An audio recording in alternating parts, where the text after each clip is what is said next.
It's a very good afternoon to the Sportsfan radio panel and a very special guest today, the head of Neuropathology at the Royal Prince Alfred Hospital and founder and director of the Australian Sports Brain Bank, Professor Michael Buckland. Good afternoon, Professor. Good afternoon, Mark. Thanks for joining us today. And look, let's dive straight in. We've got you on specifically to talk about concussion and also what can happen long-term for people who've had concussions or multiple concussions. When I started watching footy back in the 1960s, the media and the crowd all thought a concussion was when somebody was knocked out and carried off on a stretcher. I think we've come a long way since the 1960s and viewing what that is. But as far as medicine is concerned, what's actually a concussion? Yeah, actually, that's a really good question. And definitely our understanding has evolved a lot since the 1960s. So concussion is essentially a form of mild traumatic brain injury. So you've actually injured your brain, and that can manifest in a variety of clinical signs and symptoms. It often is people are either disorientated, they might have a brief loss of consciousness. Sometimes they have posturing where their arms or legs seem to go very stiff for a while, or they might have a small seizure and they shake a bit. But you certainly don't need to lose consciousness to be diagnosed with a concussion. It may well just be that you're not particularly orientated to place and time momentarily, or you might stumble when you're getting up. There are a variety of signs and symptoms, and to me, there seems to be always active debate. Was that guy concussed? Should have he been taken off? And I think that tells you that it's actually quite a difficult diagnosis for a sideline doctor to make, particularly in the heat of a match. But fundamentally, I think we need to understand that it is a traumatic brain injury. You have injured your brain when you've had a concussion. How hard does a knock to the head need to be to affect the brain? That's another really good question. There's no simple answer. Some very hard knocks to the head don't give you any signs or symptoms, and you just keep going. In fact, what we know so far from wearable accelerometers, so a little either in a mouth guard or a patch behind your ear, there are some studies now of sports players using those. It seems that you can take very, very significant blows or forces applied to your brain with no signs or symptoms, and one blow that may have maybe not quite as big as half a dozen others, that one suddenly gives you signs and symptoms and you get diagnosed with a concussion. It seems that it is the most important forces are acceleration, deceleration forces and rotational forces. And rotational injury seems to be what our brains are most susceptible to. And that leads to stretching and twisting of the nerve fibers in the brain. And it's likely that is at least one component of that traumatic brain injury, is that you damage your long nerve fibers, which are communicating from one part of the brain to the other. So would it be fair to say that you could get a knock to the head and show no symptoms or signs at all, but you still could have had an injury to the brain? That's correct. That's correct. But the brain doesn't feel any pain. There are no pain receptors in the brain. So it's not like when you do your knee or something, or your hip, I mean, that hurts. But you don't have that same feedback when you get a brain injury. And as far as we can tell so far, is that a lot of these big hits that don't give you any signs or symptoms, you can actually find very subtle indicators of a brain injury. I remember one of the first comments I heard about this when it was started to be studied a bit more from NFL, and particularly the running backs where they have the helmet-to-helmet impact. there was a description of it being like 100 mini car crashes. And I just, forgive the pun, but I can't get that out of my mind. It just seems surely that consistency of impact can't be great. I'm from a rugby league background, but with a helmet on helmet, the irony, it's trying to protect you, but surely that can't be great, that 100 times in a match, knocking to knocking effect. Yes, that's a good point, Paul. I think the helmets were introduced to protect the players, but as it turns out, they've been used as weapons and allows you to use your head as a weapon.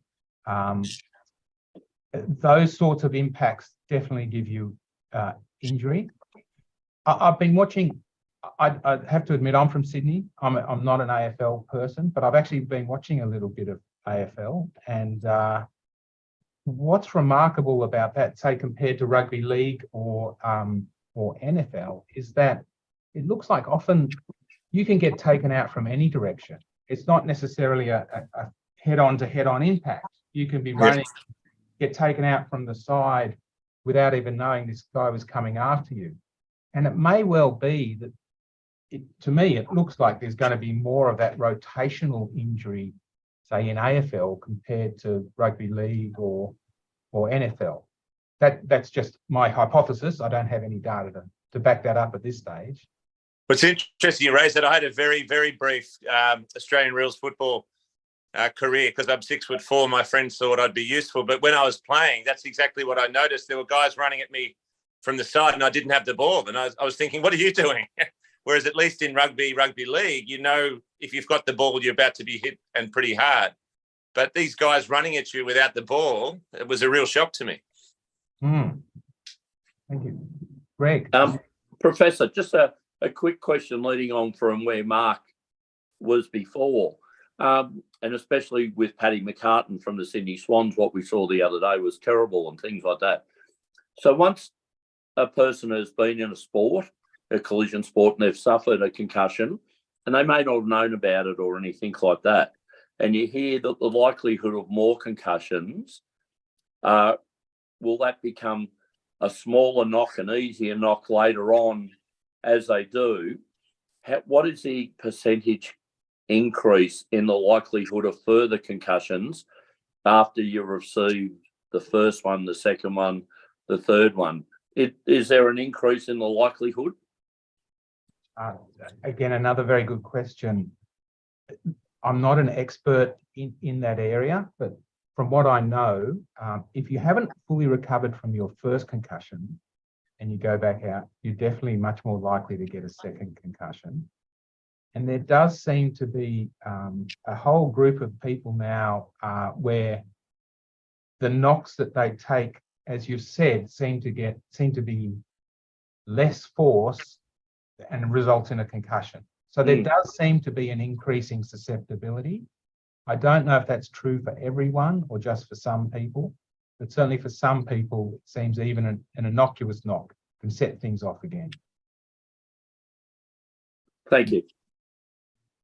Now, Professor, sorry, you were quoted in a New Yorker article called "The Forgotten History of Head Injuries in Sport," and your quote was, "We seem to have gone backwards in our understanding of head injuries in sports." What was behind that comment?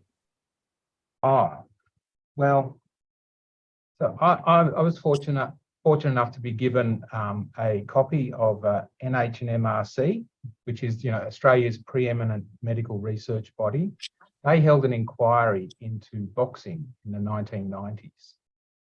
As part of that inquiry, the Royal College of Physicians of Australia wrote a submission saying that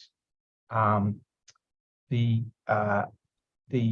knowledge that some boxers, after having a lot of head knocks, undergo a delayed degeneration in their mental faculties is so well described and so well accepted. It's found in every textbook that no one disputes it.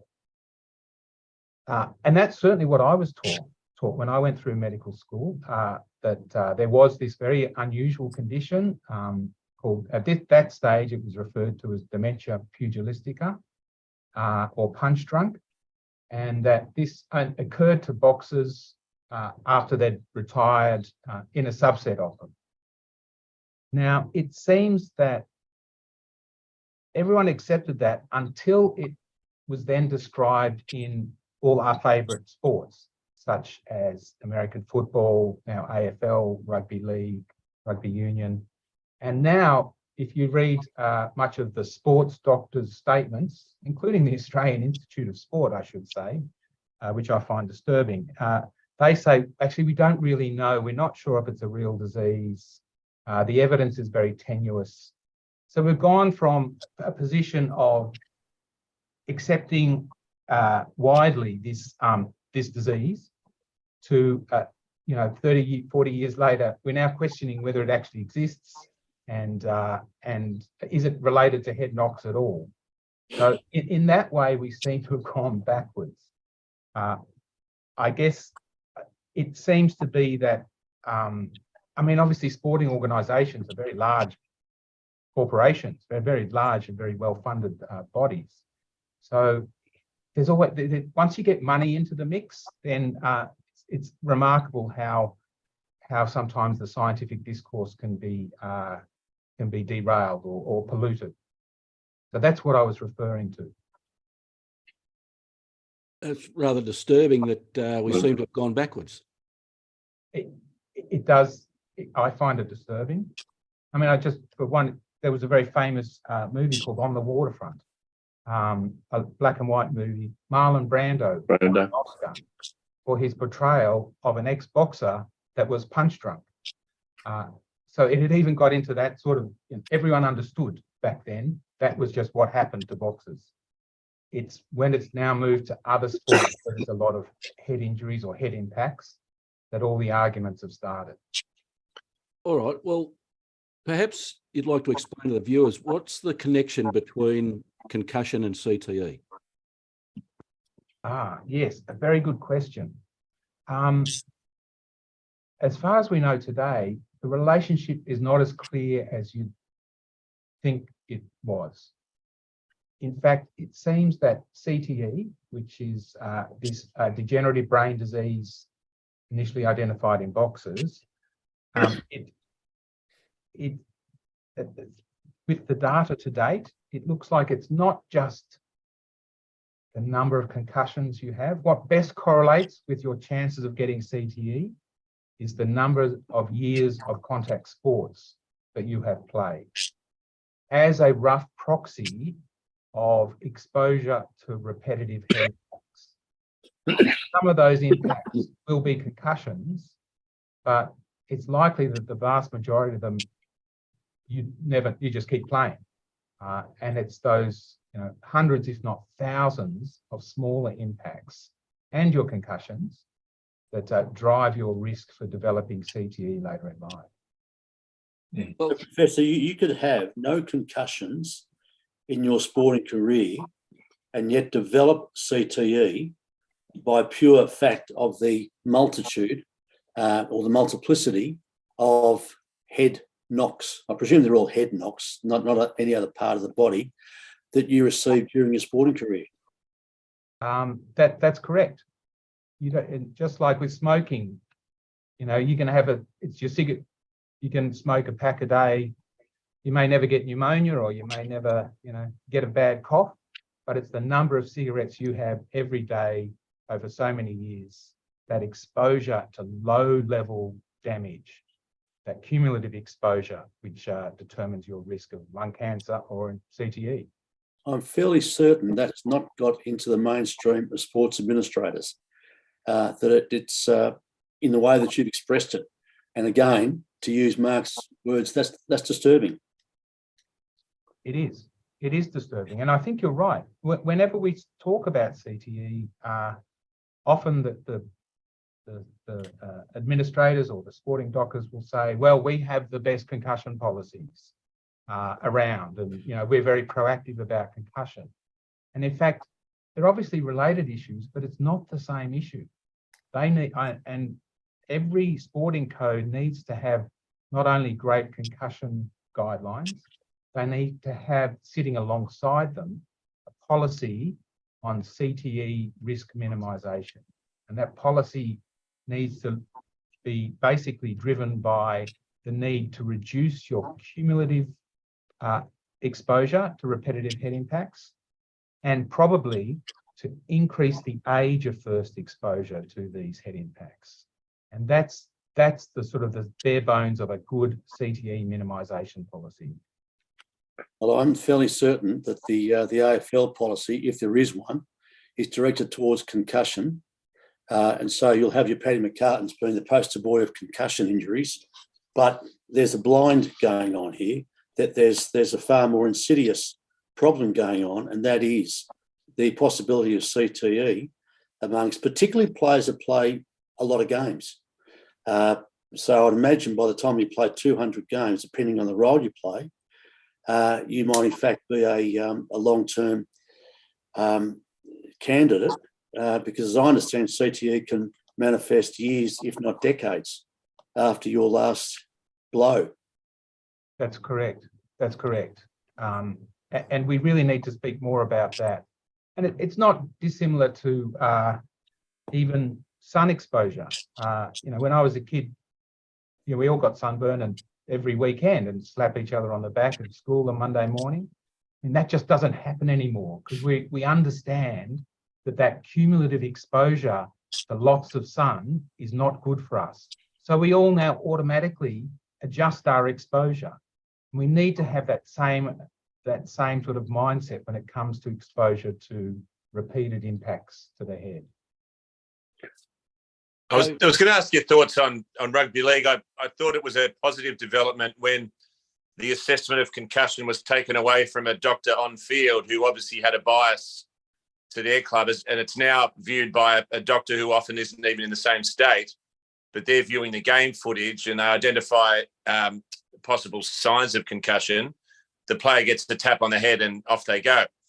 Now, there's been a bit of a outcry in some respects that it's overdoing things, but in my view, that's a much better way of having an objective doctor, albeit with minimal evidence, to look at what's happened and to make a decision on the spot. Have you got any thoughts on that independent process?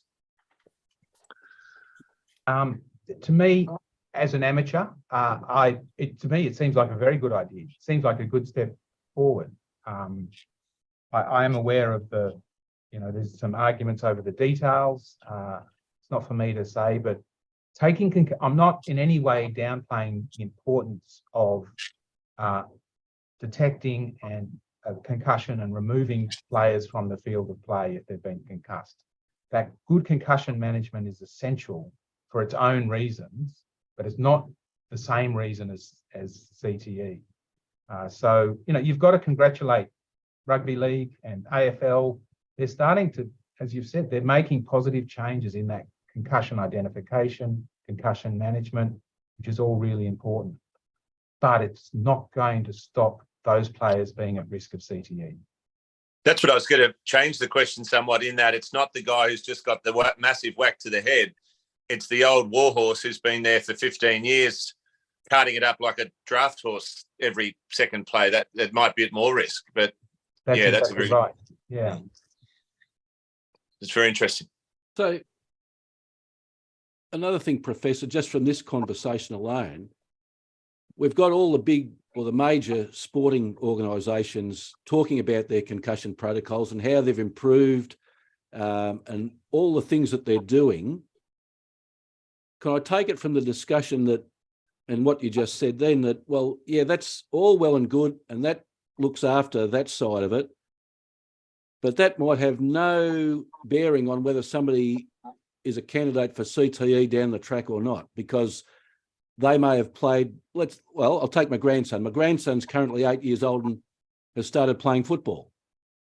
So if he plays till he's 32, that's 24 years of subjecting the body to numerous shocks, bumps, hits, and let's not worry about, he may never be concussed, but there's a possibility, from what I understand you're saying, is because of the longevity, he could well be a candidate down the track for CTE.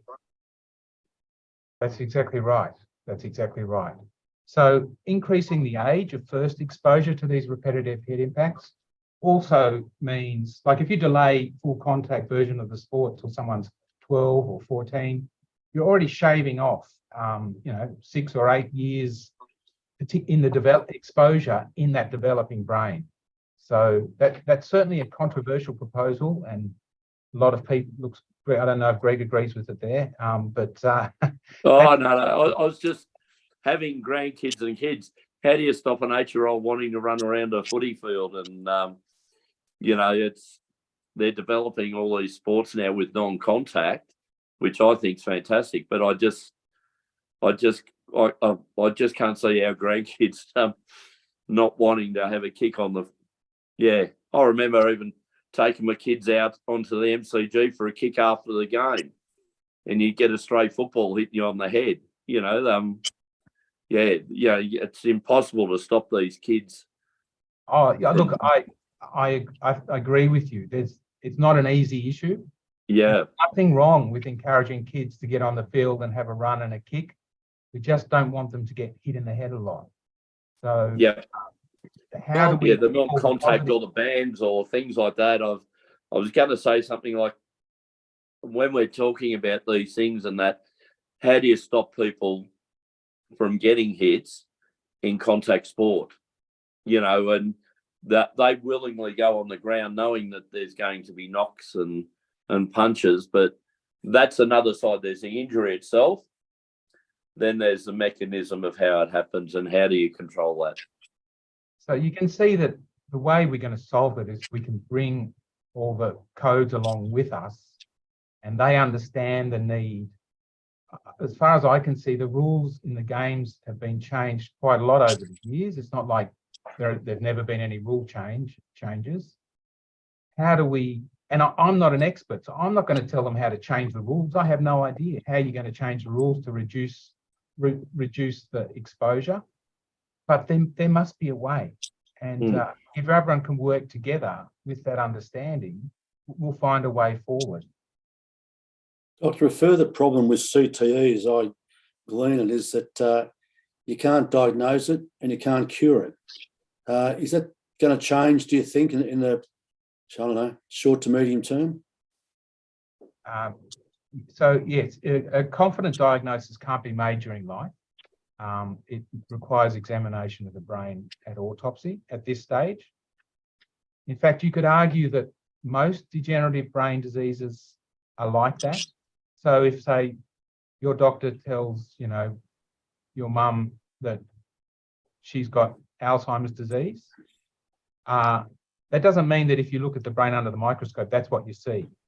But we've spent many, many billions of dollars and, decades intensively researching Alzheimer's disease. So our clinical diagnostic criteria are a lot better. They're still not perfect though, and it's not uncommon for us here in neuropathology to find when a brain comes to us with this clinical diagnosis, that we find something different. Or we might find that disease plus another disease. So it's just that CTE has only really been intensively studied for about a decade. So we're a long way behind where we are with diagnosis of Alzheimer's disease in life. In terms of treatment, there's no specific treatment, that's correct. Just as there's pretty much no specific treatment for Alzheimer's disease, some symptomatic treatment for Parkinson's, but there's no, all these degenerative brain diseases are, in my mind, the next frontier. Because we're all living healthier and longer lives, so we're more and more people that are going to be exposed to degenerative brain diseases, including CTE. What I think is, with CTE, everyone still argues, well, when it comes to the sporting doctors about cause and effect, there's no good cause and effect. If we can move beyond that, what I think is a bit of a silly argument, suddenly we have a disease where we understand, oh, look, there's a mechanism that gives you the disease, this exposure to repetitive head impacts. Like that's almost a chink in the armor of all these dementia type diseases. If we find one cause, it's like, well, what are those impacts doing at the molecular cellular level? And is there a commonality between that and Alzheimer's and so forth? In a way, I see researching CTE will not only help everyone that's played a lot of footy, but it may well give us unique insights into all these other baffling degenerative diseases, such as Alzheimer's disease.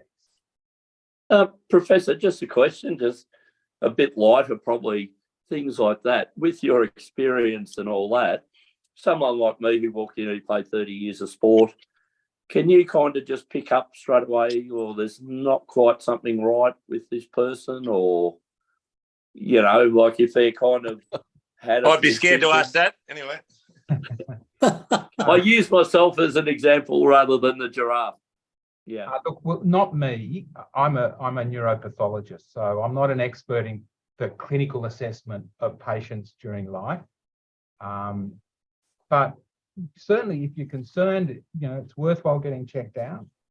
I think one of the downsides of the discussion around CTE is that there are a lot of people like you, Greg, that suddenly freak out, and there's a lot of anxiety out there that, oh, I'm going to get this disease. It's going to, you know, rot my brain or whatever.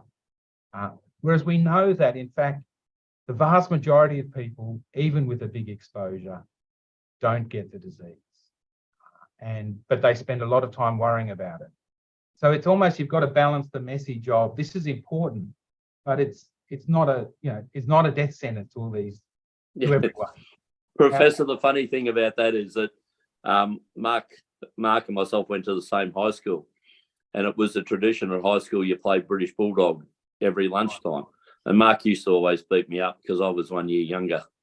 So I was going to point out, I've noticed several times you've said that you're an amateur, Professor, that there's a very large ego who runs rugby league at the moment. I'm just hopeful that if you're an amateur, he hasn't even taken to the training track, but Mr. V'landys often can comment as if he is an expert. I'm hopeful that they listen to people who we all think you're an expert, but who you think are an expert, because it sounds such a complex area that and we're playing with lives here, literally. I'm hopeful that the experts that you describe as experts will be listened to, and not egos, and not profitability put before what needs to be, I think, caution. Yes. Look, I'm an expert in examining brains under the microscope and dissecting them. That's my field of expertise. But assessing people in life is certainly not my area of expertise.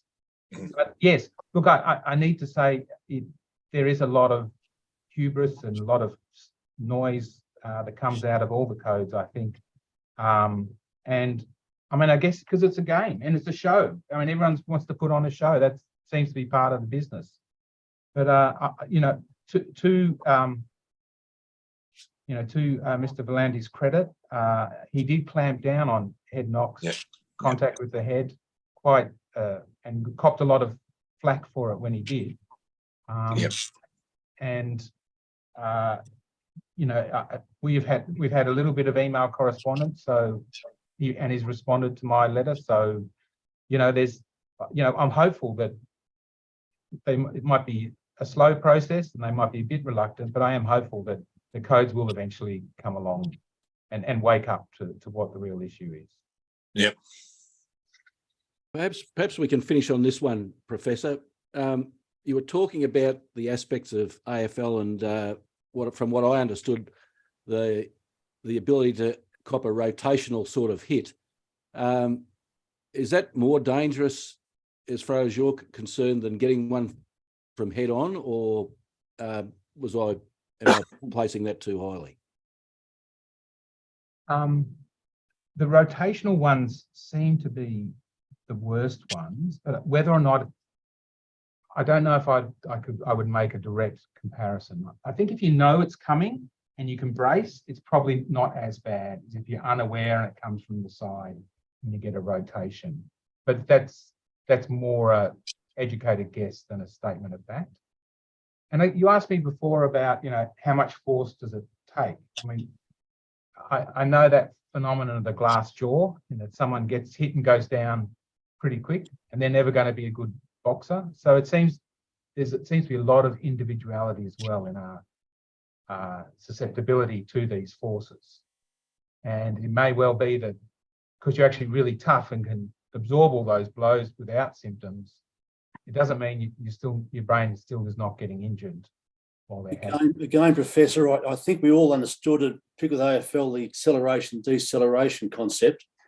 But the rotational, which seems to be specific to AFL, as Paul was saying, it's a 360-degree game. I just don't think that's been properly recognised amongst the rule makers as being a particular problem relevant to AFL. Yeah, I think you're right. To me, it seems that AFL is really at risk. The players are really at risk for those real rotational injuries. I think any clash, particularly if there's a clash and a fall, there's always a bit of rotational stuff going in there as well as acceleration, deceleration. But I agree, it does concern me that that the whole 360-degree game concept when it comes to traumatic brain injuries. Thank you. Well, just a quick one, Professor. Does it require an actual hit to the head, or if you get like a bone jarring type of collision in your body, which can still shake you considerably, can you get concussion from that rather than a head clash or the head hitting the ground? That's a good question. And I think John alluded to that before. Mm. You don't actually need direct contact with the head. Yeah. So as you said, it can be force transmitted from the rest of the body up to the brain, or a whiplash type injury with that, where your skull gets sort of jiggled about, because your brain inside that skull is sloshing about. Your brain is the consistency of like firm jelly. So it's pretty soft. And for it to sort of jiggle about a lot and particularly twist, often it's an impact, but it doesn't have to be a direct impact. Mm. Professor, you must watch an NFL game, and as the expert that you are, you'd be horrified every 25 seconds or so. I go, oh God, that's going to do some damage down the track. I think yes. Same with rugby and Aussie rules as well. I think AFL, that sometimes they're hard to watch because you know that that's a traumatic brain injury there. You can sort of pick them. I bet you that's a traumatic brain injury. Mm. Mm.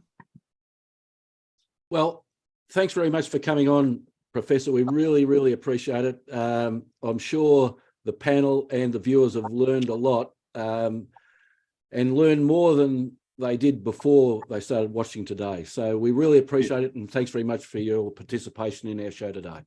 Thanks, Professor. Thanks, Professor. Thank you. And look, Mark, can I just say, if anyone wants to know more, they can just visit brainbank.org.au, and that's our official website, brainbank.org.au. I'll make sure I get it in the comments after the show. Terrific. Thanks very much. A lot. Thanks, Professor. Bye. All right. Well, Paul, on that note, let's lighten the mood a little bit and let's talk NRL.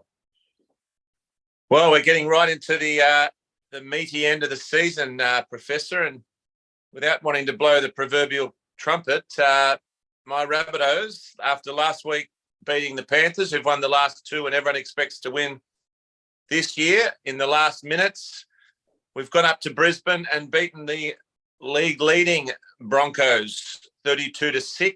And let me say it again, 2 billion Chinese can't be wrong. They say it's the year of the rabbit, and I'm starting to warm a bit that it is the year of the rabbit, perhaps. And not quite looking at flights yet to Sydney for the grand final period, but I possibly was on Virgin website a bit earlier on, just thinking maybe wouldn't it be nice to get up to see it if we do make the grand final. So my Rabbitohs, I'm worried, of course, that we've proverbially peaked too soon. There are a lot of other teams around us going well, but it's very interesting to note that the last night the Panthers lost to, of all teams, the West Tigers. Now, if we had I was going to say, Giraffe, did the Panthers pay for their trip away fund this week by betting on the Tigers? Yeah, well, that used to be the rumours in rugby league that the teams had paid for their end-of-season trip with one particularly bad loss at massive odds. But the West Tigers last night, the odds that they would have been about the same as me going a day without speaking, I think. So if you had a bet on the West Tigers, well done, and enjoy your time in the Bahamas, because that's how much you would have got on them. But they've had a win. They played very well. 4 or 5 New South Wales players in the Panthers side that the Tigers beat yesterday? Maybe more. The Tigers haven't actually been that bad. I know that sounds astounding to say, but the week before they were quite unlucky. I'm not saying that I was going to invest on them winning, because that would make me Nostradamus, not just a humble rugby league correspondent. But they lost a game last week and were very unlucky. So they're actually on the rise, and a lot of people might find that laughable, but they're not as bad as what some teams are looking at the moment. The Cowboys, who lost 44-6 to the Sharks. This is a team that made a grand final not long ago. They've absolutely dropped their lollies and lost the plot. The Knights lost with a similar scoreline to the Eels, 43-12. If the red pen's not through the Cowboys and the Knights, get it out now, Professor. I think we might have had it through them a few weeks ago, but that just the fact that Kalen Ponga was back and the Knights lost 43-12 was an absolute abomination. That was a really bad loss from the Knights. Paul, you talked about the Rabbitohs. It was confirmed during the week that Jack Whiten's going to join the Rabbitohs on a 4-year deal from next year, but there's rumours going around that they might get him before the 30th of July deadline. Well, you imagine if you play for the Canberra Raiders, and I obviously wasn't there and I haven't heard what happened, but when Jack Whiten, who I'm very excited to be getting, by the way, cartwheel stuff in this corner, how do you say to your teammates, I'm going for $1 million over 4 years less because I think they're going to win? Now, that's a lot of money. You've got to keep in mind that that's a lot of money less with these careers that don't last forever. How do you explain that to your teammates that I'm going to a better team? So as popular as he is there, and he was in tears after they managed a last-minute win against the Dolphins. That was a fantastic match. As popular as he is, there's no way to sugarcoat that and to say to your teammates, I'm going because I want to win a premiership before I finish my career. What do you think the rest of those Raiders are trying to do? So there's no way of dressing that up. It's a damning indictment of his Raiders team. And I think much like when Wayne Bennett was at the Broncos, but he was leaving and everyone thought he was already looking ahead to his gig at the Rabbitohs, I think that what might happen is that very well may happen, Professor, in sporting capacity as opposed to the brain analysis. I think it might happen that Whiten is released early because you don't want him at a team if the teammates don't want him there. Giraffe, he played like he wanted to win against the Dolphins, I can tell you that much. Giraffe, would he make moving to Sydney, right, with the Rabbitohs and being based in Canberra? As you said, he's dropping his salary, but going to a side that seems to have a brighter future than Canberra. Would he make up that balance of money by opportunities outside of rugby league?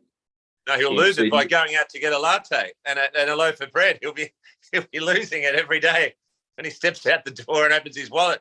So not only is he moving to the most expensive city in the world, he's earning a lot less money. But I know what you're saying. He'll enhance his prospects of representative football, I'd say.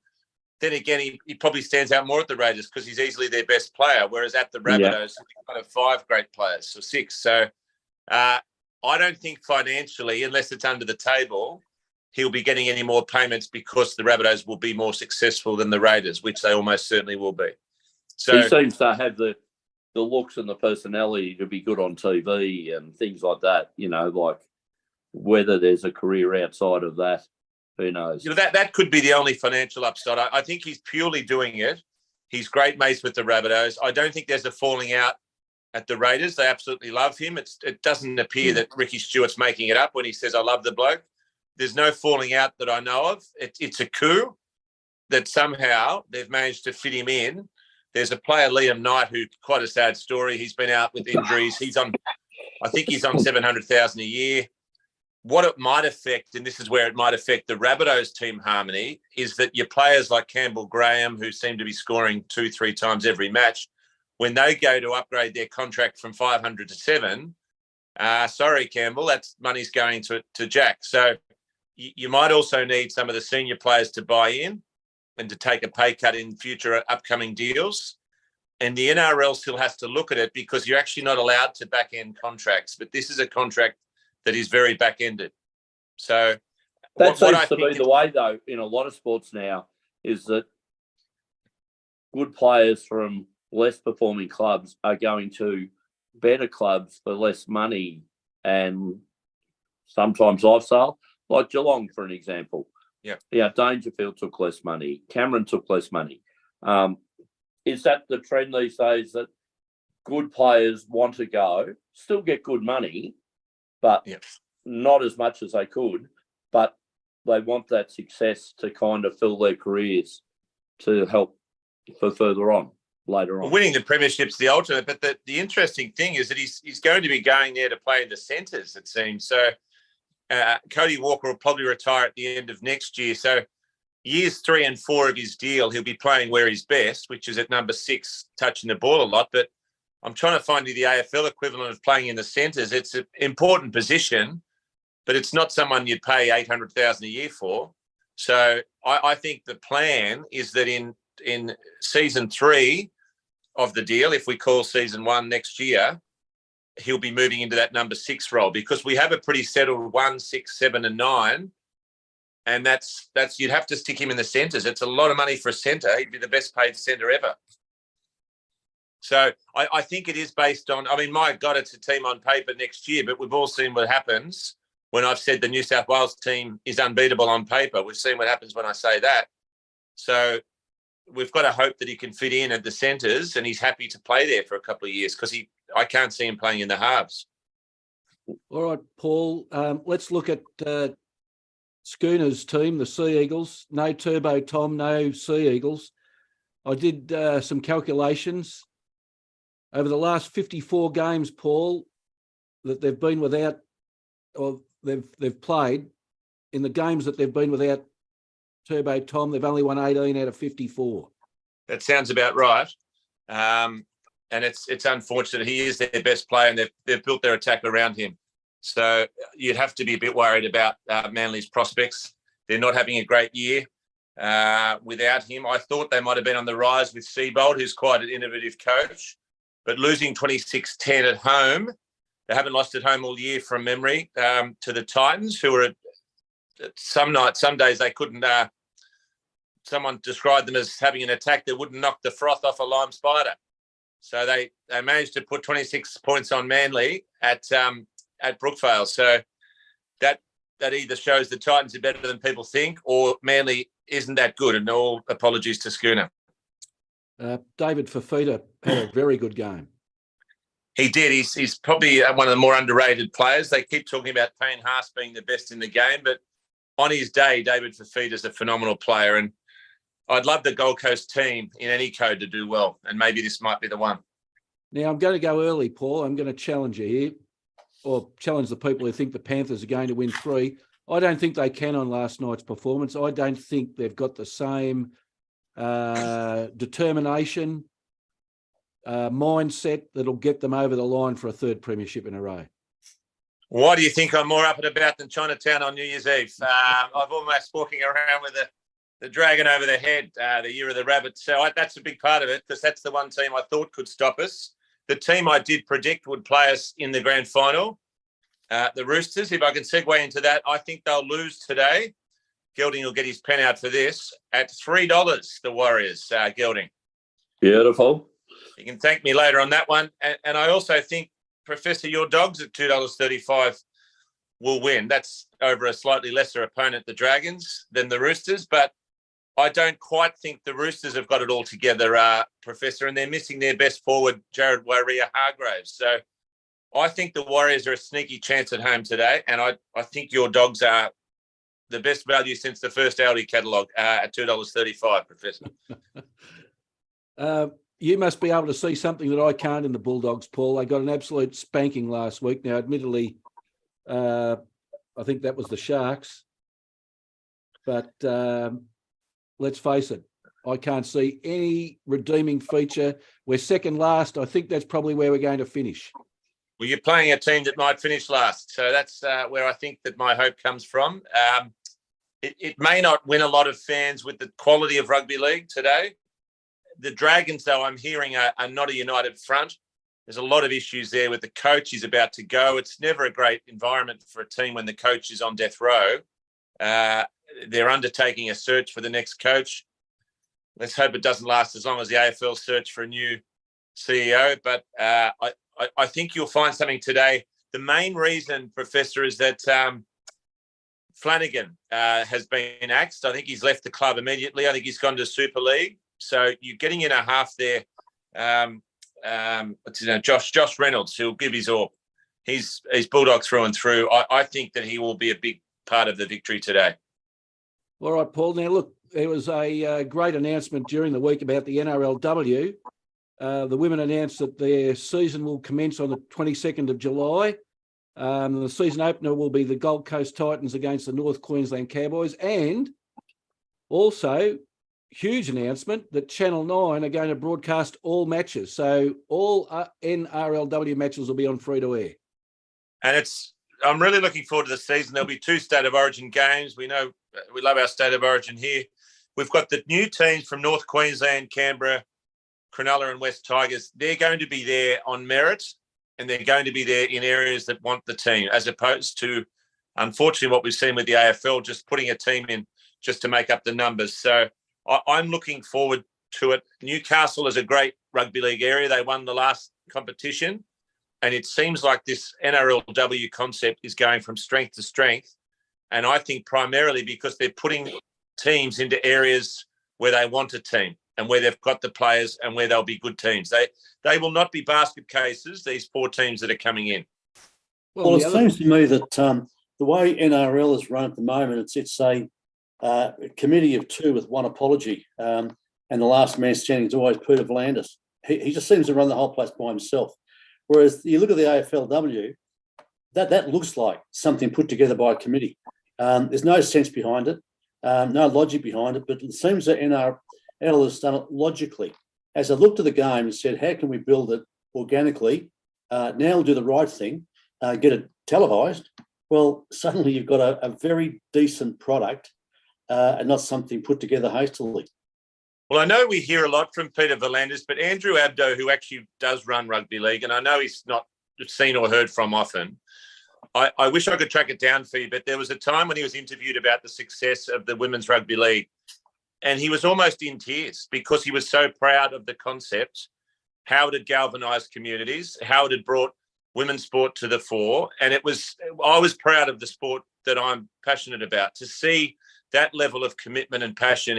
He's a lot sharper than people give him credit for, and he has a lot to do, if not being the one who's put this all together. And it's always good. I don't know who's going to come out and do that about the AFLW, but to see him describe it so emotionally was really awe-inspiring. Well, interesting you bring that point up, Judge, because in response to that announcement by the NRLW, which was made on Thursday, where they laid out the whole season, the draw, what times they'll be played, the announcement about free-to-air, the AFLW had to do something. So on Friday, they announced that the season was going to commence in the first week of September, but that's all they could announce. They can't announce anything else. It is just, I don't know, breathtakingly ridiculous, the AFL's approach to the AFLW. And isn't it wonderful? We've got so much certainty about the CEO and the commission. Gee. Yeah. I did just, if I can, Professor, very quickly, I probably was a bit harsh on Peter V'landys earlier. He has been a pioneer of bringing in the head knock rules. He's also brought in the concept of this independent doctor. So I guess my overall impression of him certainly shouldn't downplay the fact he's been, what some say, overly cautious in respect of concussions, but I think that's a very wise thing that he's done. So I guess if an apology is needed, I'm certainly not critical in any way of the way he's handled concussion. Or as we're talking about, the way that NRL has handled the women's side. All right. Well, given the the NRLW season, Paul's going to start on the 22nd of July. Then in the show before the 22nd of July, the Sportsfan radio show, we'll be expecting you to give us your 10-1 assessment of where those teams will finish. So just putting you on notice. Will do. All right. Now, Judge, we had an expert on this program last year talking to us about why a stadium shouldn't be built in Hobart. And guess what? There was an announcement on Friday that they're not taking any notice of any experts. They're still going to build it. Extraordinarily, Professor, it's the first time I've ever seen a major infrastructure project being built by government that's gone down in price over a year. Look at Victoria's big bill. Bloody hell. Look at the outrage at the increases there. No, it's going to cost $35 million less than it was a year ago, despite the fact that we all know that building costs have gone up. And I can tell you from personal experience that that's the case in the last year. But so that's nonsense. The design hasn't changed. And by the way, the design is still the same mock-up we've seen for the last year. So that's been put together with sticky tape, this whole plan. So I'd be very surprised, Professor, and apparently the whole Tasmanian thing depends on this thing being built, despite the fact that nobody wants it. The Tasmanian Greens have jumped off it. The opposition don't want it. And I am still, call me a cynic, just don't believe in the whole thing, including the other 68 million, which is apparently going to come from the ferries. Some sales of buildings or something that nobody seems to be able to explain. I don't think I'm no more convinced than I was 2 weeks ago, Professor. John did hear a very interesting thing, and you're right. They've got the 715 million for the 750 building needed to build this building, which will obviously double in price, as every stadium seems to do. But I did hear an interesting proposal during the week that they were talking about selling off Bellerive Oval to a developer to develop sites, and they anticipated if that happened, they would have 400 million from land sales on that. Again, this was just a theory of someone's to do that. But what they haven't explained, where will this team from Tassie train? Where would be their club rooms? Will it be at this ground? Because apparently they'll be using this ground for other events as well. Will international cricket play there? The cost of developing this Tassie team, they'll have to train somewhere, and they'll have to have a head base like a Collingwood, like a St Kilda, like Melbourne. We'll put a bigger issue that if the money's going to come from Bellerive, does the AFL own Bellerive Oval? I suspect they don't. I suspect it's owned by a trust held in perpetuity. Is that their job to sell themselves and have this new building? I would imagine it's government. And I've got to tell you, if this thing goes up in price, let's just say 50%, where's that money going to come from? This is put together by sticky tape. I cannot see them raising another 300 million. Forget going back to Albanese, and saying we want 300 million. Forget going back to the Tasmanian government. They'll probably change by that stage. Forget going to the AFL. I think they're paying 12 million for this thing. This thing has got mud written all over it in a state where there are two perfectly good stadia which can be upgraded a la Geelong for nowhere near the cost, which the federal government, I'm sure, will be happy to pork barrel in Tasmania. They get two sides of the state, north and south, and we know that they hate each other. And so it'll be a win-win for everybody, but no one's listening to this kind of logic because the AFL CEO is missing an action. The Commission is missing an action, and Tasmania has never done anything like this before. So this has got the proverbial mud written all over it, Professor, in my humble opinion. Well, John, just to let you know, so the percentages of who's putting in what for the total cost, the federal government is contributing 38% of the cost of the venue. The state government is contributing 59%. Yep. And the AFL is contributing 3%. Yep. The AFL doesn't ever pay for infrastructure, Professor. It's one of the fallacies of the AFL. They just don't do it. And probably they shouldn't. But this 59%, this will be a very big issue in Tasmania, I suspect. And it might, in fact, be election changing. I think they're the only Liberal state in Australia. And this could change Australia to all red. And there'll be some red faces if that happens, Professor. I think Can I it is confirm underwritten they're by the paying state 7 government. Sorry. Isn't it underwritten by the state government? This state government, yes. Yeah. Have the next one. Yeah. Well, we know what happened. There was a road not built by the current state government in Victoria, even though the former state government in Victoria let the contracts for the construction. So if the government changes, doesn't mean it will still continue. No, not at all. And can I just confirm, is it 7 games they're playing a season there for 20,000 seat stadium? Is that all? I think they were talking about 14. But look, Paul, you really can't believe anything because there has not been any serious work done on this project other than Gorgeous Gill doing as part of his farewell tour. Tick, tick, tick, tick. Yep, we ticked that box. Trust me, that box has not been ticked. All, Paul, what I can say is all the home games that the Tasmanian team would play wouldn't be scheduled there because there's been an undertaking that some games will be played in Launceston. So, you know, you've got a huge home ground that's costing a lot of money where you won't be playing all your home games. That doesn't make sense either. That's why I'd heard 7 games. I mean, 7 games a season. That's why I'd heard that, I thought. Anyway. Yeah. So I'll tell you, Paul, that you cannot sustain a stadium like that with about 21 hours of entertainment in a year. If a football match takes 3 hours, that is just a joke. Thanks, John. All right, Gelding, the floor is all yours. Bendigo is a soft 5 with a rail out 9 metres, and Werribee's a soft 7 with a rail in the true position. Yeah, couple today, Professor. When Michael was on, the first bet in race 1 unfortunately went down at Bendigo, but I do like a couple later in the day, Professor. Race 4, number 7, Hell Follows. Shane Nichols, Dean Yendall. Good little forte following Dean Yendall on a Sunday.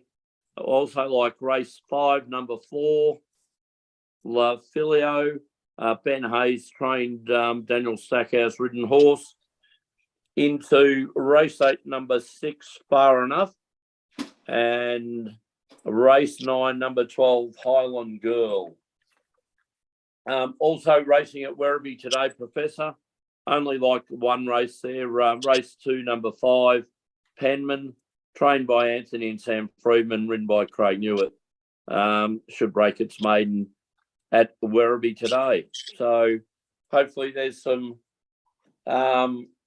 investments for our listeners early in the day, together with following the advice of the Giraffe and taking the Warriors today as well.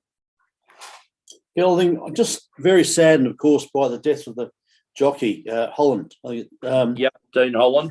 Dean Holland, I suspect you would know him or know of him pretty well, but it just seemed to me, watching the incident, that it seemed fairly innocuous, only from my lay observer point of view. What was your view of the whole thing? Yeah, John, look, there's been a state of falls in Victoria in the last 2 months. As you see, we're missing riders like Jamie Carr as well. For the listeners, it's a pretty horrid event, Dean Holland passing away, but unfortunately, he just had nowhere to go. His horse, whether it clipped heels with the one in front, but head went down, and poor Dean Holland was just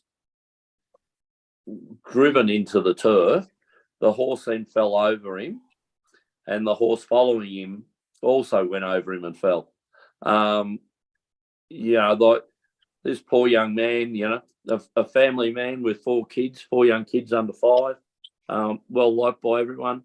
A good jockey, wasn't the name jockeys of a Oliver or a Carr, but he was a good city class jockey who knew his trade well. But unfortunately, there was nothing he could do. He was, just pole driven in. Just tragic circumstances. The And of point course, is, with a well-liked jockey, it affects more people. the point is that it seemed a fairly simple fall for something which happens every race. There's a horse in front of you who you may clip its back heels, and you do. Yep. And you've got, as you say, nowhere to go other than to the turf with what do these things weigh? 1,000 kilos, I don't know, 500 kilos. Yeah, 500 kg. 500 kg. And Dean Holland's another one. Well, that could happen in every single race. Yeah, you're exactly right, Right. John. It is one of those things. And Racing Victoria, this is only a personal view.